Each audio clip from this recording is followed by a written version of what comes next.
YouTube channel. If this is your first time here, the next time that you pop in again, you'll be family. I am Alicia. This YouTube channel is a part of my brand, The Peaceful Brand. The Peaceful Brand comprises of the Final Peace LLC and Peaceful Gems Mentoring. So today is day 4 of Vlogmas. So today I thought that I would do something pertaining to the Peaceful Brand and who we are. So this is going to speak to the Final Peace LLC. The Final Peace LLC works with kiddos with special needs. I have a background in what is called Applied Behavior Analysis, or ABA, working with kiddos on the spectrum. So here at the Final Peace, we aim to shape and modify behaviors. Now, with the modification of behaviors, reinforcement is key to getting change. If we want to see someone be a different version of their self or a better version of themselves, the biggest thing that we can do is reinforce the appropriate behaviors that we see. So that is a big part of what I do with special needs kiddos and skills training. So some people may be familiar with ABA or skills training.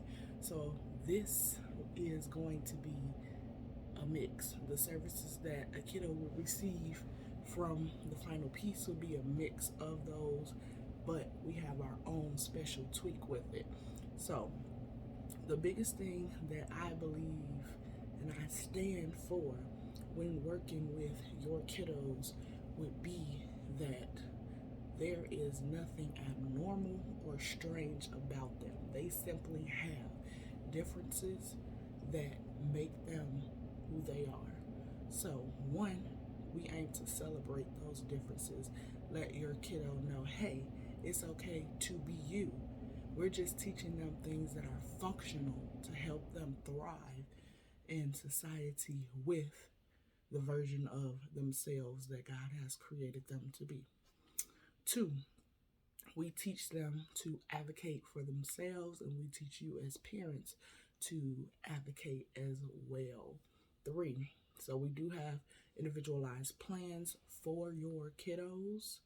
These plans will comprise of the needs of your child. For instance, if we need to work on social skills and peer interaction, I will take your kiddo to the library, a children's program.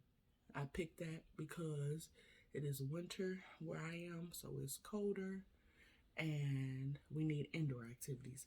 So we're at a kids program. What I would first do is watch to observe and see how the interactions would go between your kiddo and another. Now, we are going to assume that we have already worked on skills. So what would be appropriate play, what parallel play or next to one another doing our own thing looks like, and then we would eventually teach how to initiate social interactions. So we are going to assume that your child is close to mastery with these skills. So now we're going to go into the community with these skills to see what we have learned. So as I observe and as you observe as well, we will watch and we will see that your kiddo is now gaining and maintaining some of these skills. They may initiate some conversations, even if it's a smile or a hello. Each time that we see that, I'm going to say, nice job interacting, or give a smile, or from time to time, even give different suggestions. So if I see your kiddo looks as if they're longing to play, for instance, I would say something like, it's okay to go introduce yourself. So giving those cues or those prompts to initiate without saying, go over there and play. So that would be an example of what skills training would be in the community. I am also going to, as a part of Vlogmas, give you guys a visual example so that you can see what type of skill that I would teach and how I would teach it. So in the clip that will be attached, I am teaching how to button your shirt. So a lot of times we know that kiddos that are different, that have those differences, they work and they learn at different pace. So some of the things that we teach may be things that another child may have mastered already. And the way that I teach them would be in steps. So I chunk it. I'm not throwing everything in all at once and expecting to get a response the first time. So, for instance, with putting on a shirt, if this were a program, the first time that we presented this, I would actually observe to see what does this kiddo know about a shirt? Can they even identify a shirt? Do they know how to put a shirt on? Do they know the purpose of a shirt? These are different things that we would explore depending on the level of the child and where they are at that time. So, we might practice step one, just putting on a shirt, the ability to do that. The next thing that we might focus on before we move on to the actual process is we have the fine motor skills. So, can you even pinch a button and feed it through a hole? These are different things that we will work on to master, if not. So, the entire process is what you're going to see come together here. We're going to assume that all of those basic skills are mastered, and now it's time to put it all together. So, this next portion of what you're going to see is going to be the model of what putting on a shirt would look like and how I would teach that programming to your child. So, stay tuned, and then I'll be back so we can talk about it. Hi, boys and girls. I am Miss Alicia. Thank you for tuning in to today's lesson. We are going to do a task analysis, which is a fancy term for learning how to do something step by step. And we are going to learn how to button our shirts. Now, I know you're probably saying, Miss Alicia, you don't have any buttons on your shirt. So how are you going to show me? Don't worry. I've got a shirt here. So I'm going to give you a second to go get your shirt if you don't have one, and we are going to practice buttoning. Don't worry if you don't know how to button a shirt. By the time we finish our lesson, you'll be confident. I'll make sure of it. So, step number one, put on your shirt. So, we have to make sure both arms are properly in the sleeves. Make sure everything is all lined up. Okay, everything is all lined up here. Now, I'm gonna step closer to the camera so you can see my button. You see this button? This is what we are going to focus on. This little wiggly thing here. And there's a slot in our shirts. So it may take some practice because we need some special skills called fine motor skills. Can you guys say fine motor skills? All right, let's get those fingers working. All right, so we're gonna pinch the button and grab the other side of our shirt. Make sure our button is lined up with the slit and slide it through. Good job, boys and girls. And grab the button, grab the flap, slide it through. You see, you're doing it. Grab the button, grab the slit, slide it through. Oh my gosh, you guys are amazing. Grab the button, grab the slit, slide it through. See how simple that was? You guys did it.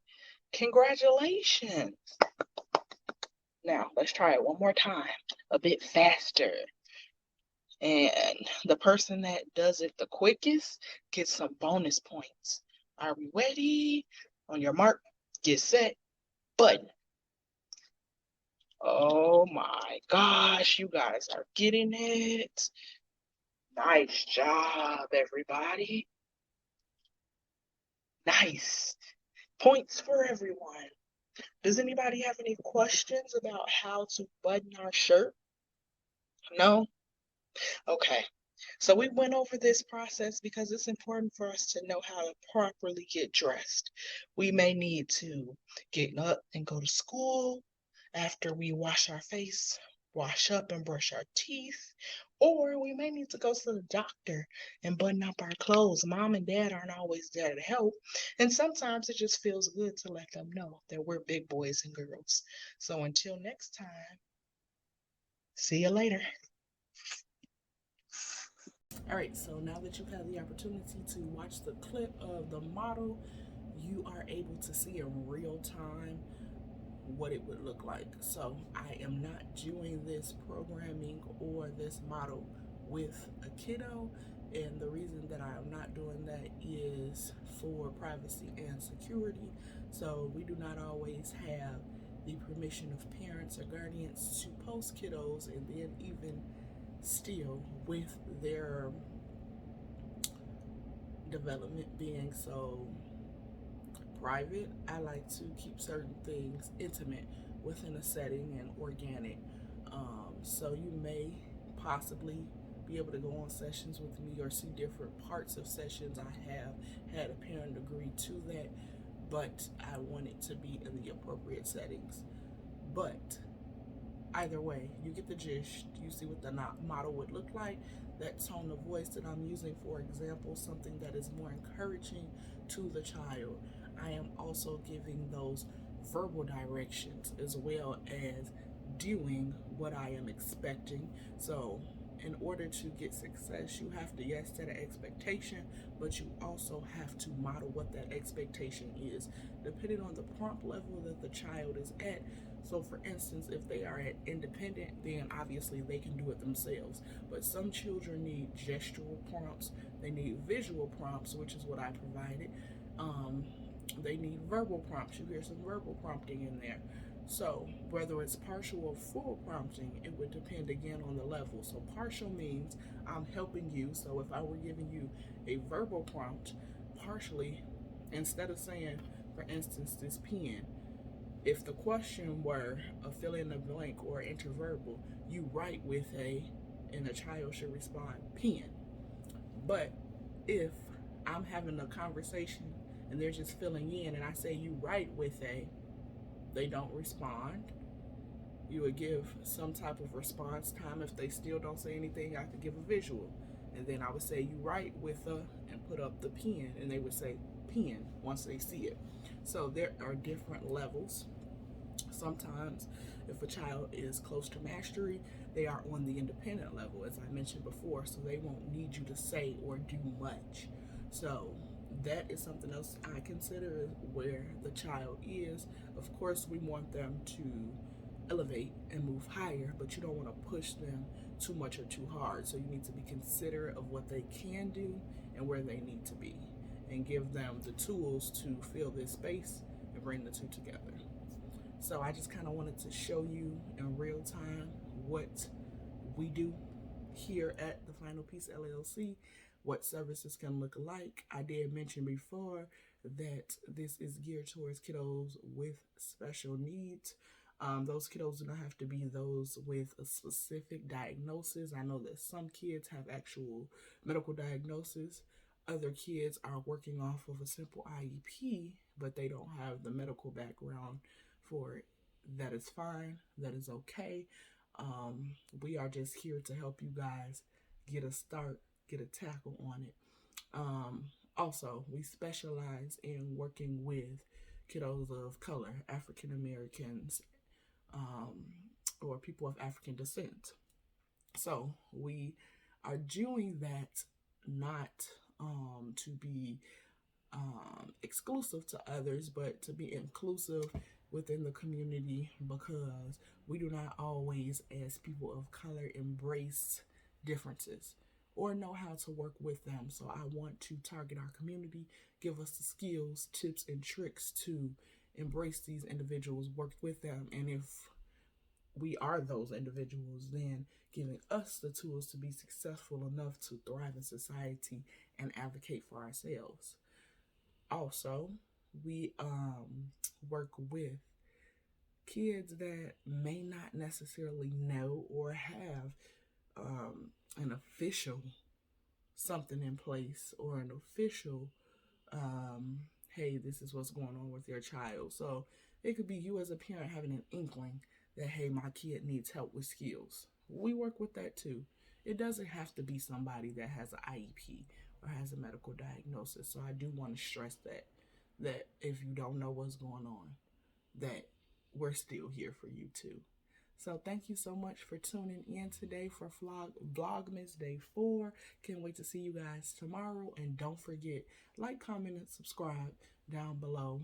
Give me your feedback on what you thought about that model that I gave you guys, or just chit chat below and let me know if you are interested in these type of videos. I'll give more. So I'm here for you. Support, love, blessings, peace. Until tomorrow.